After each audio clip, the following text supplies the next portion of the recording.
Hello everyone, welcome back to my new channel Bidisha Bengali blog. কেমন আছো তোমরা সবাই? আশা করছি ভালো আছো, সুস্থ আছো। আমি ভালো আছি। আর আজকে কিন্তু ভিডিও শুরু দেখো আমাকে দেখতে পাচ্ছ না, পাচ্ছ কাকা, সেটা হচ্ছে আমার হাজব্যান্ড আর আমার বোন। কারণ ওরা আজকে বেরিয়েছে মানে পুজোর বাজার করতে। আজকে হচ্ছে কার্তিক পুজো, তো ওরা ভিডিওটাই স্টার্ট করে দিয়েছে। তো দেখো পুজোর প্রচুর বাজার আছে, আর আমি তো এই সময় বাড়ি থেকে বেরোতে পারছি না।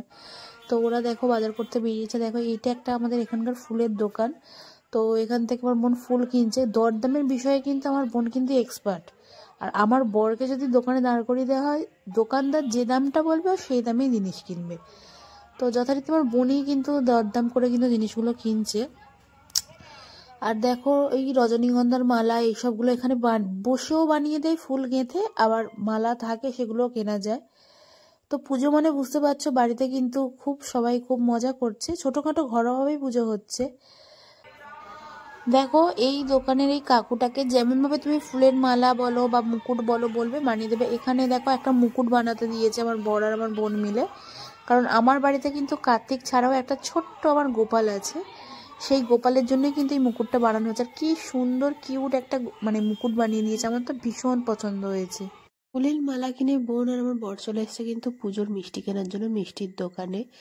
আর এদিকে দেখো ঠাকুরঘর কিন্তু সুন্দর করে এগুলো নিজের হাতে আমার বোন পুরো ঠাকুরঘরটাকে সাজিয়েছে।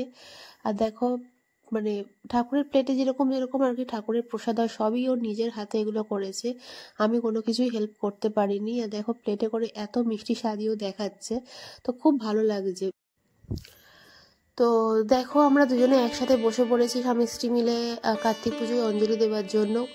আর এদিকে ঠাকুরমশাই তুলসী পাতা দিচ্ছে আমাদের অঞ্জলি দেওয়ার জন্য। খুব মজা হচ্ছিল। বুঝতেই পারছো ঘরোয়াভাবে পুজো, বাড়ির পুজো ঘরোয়াভাবে, সে বেশি সংখ্যক লোক থাকুক আর কম লোক থাকুক, তার মজাটাই আলাদা। আর খুব মানে সকাল থেকে পুজো নিয়ে আমার থেকে বেশি কিন্তু এক্সাইটেড ছিল আমার বোন, যে মানে নিজে হাতে করে পুজোর বাজার থেকে শুরু করে ঠাকুরঘর সাজানো। এবং আমার বড় আবার এদিন অফিস ছুটিও নিয়েছিল এই পুজোতে থাকার জন্য।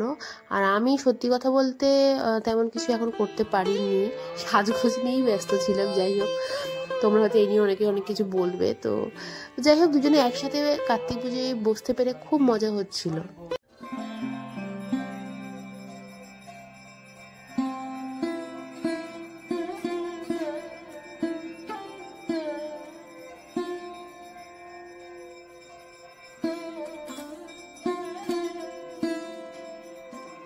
দেখো পুজো আমাদের হয়ে গেছে। তো এখন ওই বাচ্চারা কয়েকজন আসছে, তাদেরকে প্রসাদ দেওয়া হবে। তো সারাদিন উপোস করে পুজোই দিয়েছি। তো এখনো কিছু টুকিটাকি কাজ আছে, আর অনেকে এসছে প্রসাদ নেওয়ার জন্য। তো সেগুলো সব এখন দিই, তারপর তোমাদের সাথে কথা বলছি। পুজো হয়ে গেছে আর ভিডিওটা খুব ছোট করেই করেছি, কারণ ঘরোয়া পুজো বুঝতেই পারছো। তো আশা করছি ভিডিও দেখে তোমাদের ভালো লাগবে। তো যদি ভালো লেগে থাকে প্লিজ আমার চ্যানেলটাকে সাবস্ক্রাইব করে দিও। সবাই ভালো থেকো, দেখা হচ্ছে পরের ভিডিওতে। টাটা।